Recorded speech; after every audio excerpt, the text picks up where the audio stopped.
ఎన్నికల ప్రణాళికపై ఫిబ్రవరిలో చర్చిస్తామని జనసేన అధినేత పవన్ కళ్యాణ్ వెల్లడించారు.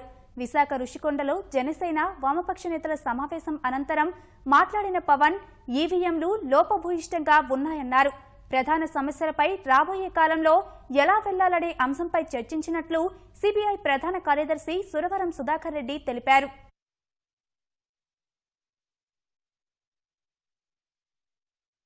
మేము చేసింది జనసేన పార్టీ ఆధ్వర్యంలో జరిగిన జాయింట్ ఫ్యాక్ట్ ఫైండింగ్ కమిటీ తాలూకు నివేదికని దాని అంశాలను ఎలా ముందుకు తీసుకెళ్లాలి, అలాగే వచ్చే రాబోయే ఎన్నికల్లో కలిసి ఎలా వెళ్ళాలి అనేది వీటి మీద కొన్ని మేజర్ ఫస్ట్ 6-7 ఇష్యూస్ మీద చాలా బాగా డీప్గా మాట్లాడటం జరిగింది. అలాగే ఎన్నికల్లోకి ఎలా వెళ్ళాలి అనేది ఫిబ్రవరి తర్వాత నుంచి మేము అందరం కూర్చొని ఒక ఉమ్మడి ప్రణాళికని సమగ్రంగా అర్థం చేసుకొని ముందుకు తీసుకెళ్దామని అనుకున్నాం.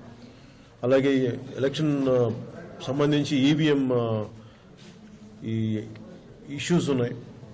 ఎలక్ట్రానిక్ ఓటింగ్ మెషిన్స్లో చాలా లూప్ హోల్స్ ఉన్నాయి. వీటిని ఎవరో రకరకాలుగా ట్యాంపరింగ్ చేస్తూ ఉన్నారు. దీన్ని దృష్టిలో పెట్టుకుని కూడా ఎలక్షనీరింగ్ ఎలా చేయాలనే దాని మీద కూడా ఒక దృష్టిలో ఉన్నాం. పర్యావరణానికి సంబంధించినంత వరకు మా పార్టీలు 3 చాలా తీవ్రమైనటువంటి ఆందోళన వ్యక్తం చేస్తున్నాయి. పర్యావరణ పరిరక్షణ ఇవాళ దేశంలో ఒక తక్షణ కర్తవ్యంగా ఉంది. దానికి లింక్ అయి ఉన్నదే మైనింగ్ పాలసీ. ఈ బాక్సైట్ తవ్వకం ఇవి ఉత్తరాంధ్రలో చాలా తీవ్రమైనటువంటి ఆందోళన కలిగించడం.